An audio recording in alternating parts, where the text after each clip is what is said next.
গরু আসছে মোটামুটি বড়ই, খারাপ না।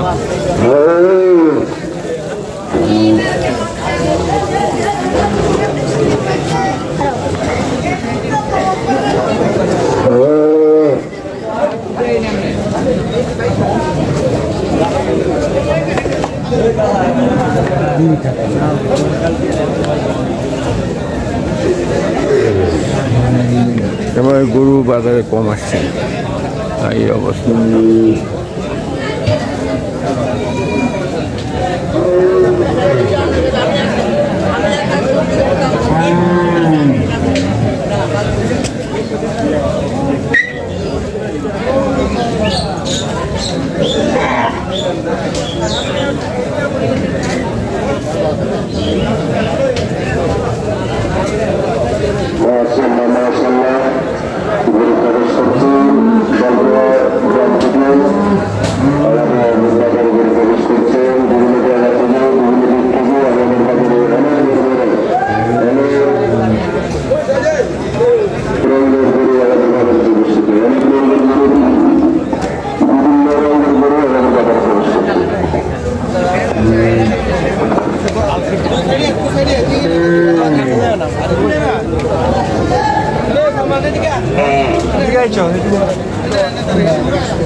ভাই গরু দেখছো, কোনটা পছন্দ হয়েছে? হ্যাঁ, বড়টা।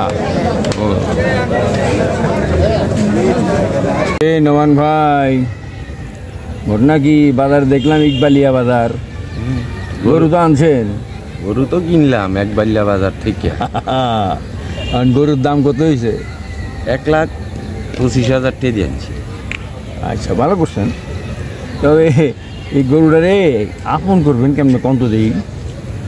গরুটারে নিয়ে আসিয়া যত্ন করে খাওয়াইতে হইব, ভালোবাসতে হইব, গোসল করাইতে হইব, তারপরে খাবার দাবার ঠিক করতে হইব। এবং কোরবানির সময় যখন এটাকে বাঁধা হইব তখন এটারে শোয়াইয়া জবাই করা হইব। জবাই করার পরে এরপরে মনে করেন ধীরে ধীরে ধীরে ধীরে দুম যাইব, তখন দুম যাওয়ার আগে পায়ের ভাতটা তুলে দিয়ে ফ্রিভাবে ছেড়ে দিতে হবে, আপনের মতো যেন সে নিদ্রায় যেতে পারে। এটা কি কেন? এটা হলো কেন? আল্লাহ কিছু তোমার প্রিয় জিনিসটা কোরবানি করবে। গরুটা কেনার পরে যে আদর করলেন, খাওয়াইলেন, পড়াইলেন, তারপরে যা করলেন, এটা আন্তরিকতা হয়ে গেছে না?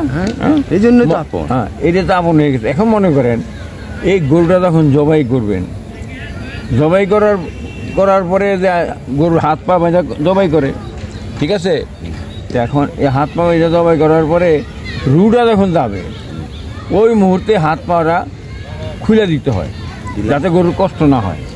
আমরা আমাদের মা বাবা আত্মীয় স্বজন কেউ যদি মারা যায়, দেখেন না, আমরা কবরের মধ্যে কত আস্তে রাখি যাতে কষ্ট না পায়। ঠিক ওইভাবেই আপনাকে করতে হবে।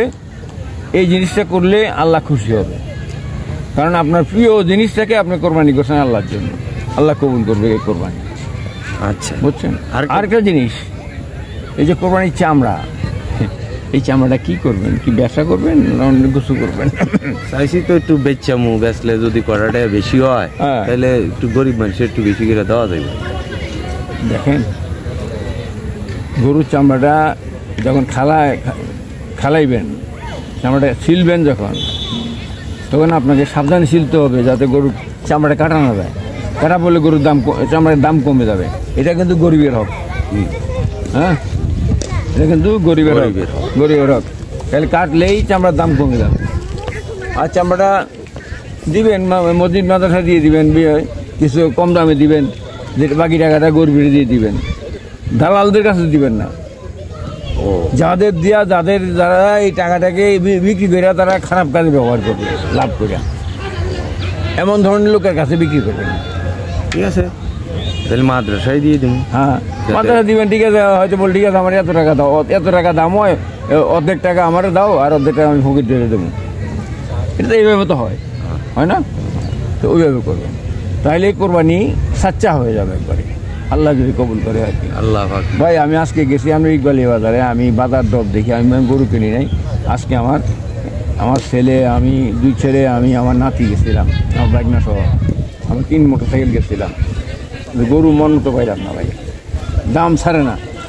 তো এই জন্য আমার ছেলে এখন গেছে কালীবাজার, ওই বড়ুরা ওইদিকে কালীবাজার গেছে। আমি বলতে আমার শরীর বলে এখনো রোজা আছি, দেখা যাক আল্লাহ কপালে কি রাখছে, তকদিরে কি রাখছে এই আর কি। অসুবিধা নাই, হ্যাঁ। আগামী দিনও তো সময় আছে। হ্যাঁ। দরকার পড়লে বিবির বাজার যাবেন, পাঁচগড্ডা বাজার যাবেন, হ্যাঁ, হ্যাঁ, হ্যাঁ। নাইলে ওই যে লক্ষ্মীপুর বাজার আছে, লক্ষ্মীপুর ওখানে বাজার। যাবেন, ওইখানে গিয়ে দেখবেন। না এই জন্য তড়িঘড়ি করিনি, আর বৃষ্টি তো মানে বাজারটা খুব কর্দমাক্ত হয়ে গেছে এই অবস্থা। তো যাই হোক, কোরবানির দিনে আসেন, কোরবানির দাওয়াত রইল, ঈদ মোবারক। হ্যাঁ সবাইরই ঈদ মুবারক। হ্যাঁ, সবাইকে ঈদ মোবারক, আপনাদেরও সবাইরও ঈদ মোবারক, দর্শকবৃন্দ। হ্যাঁ, ঈদের দাওয়াত রইল, আইসেন। আল্লাহ হাফেজ। হ্যাঁ।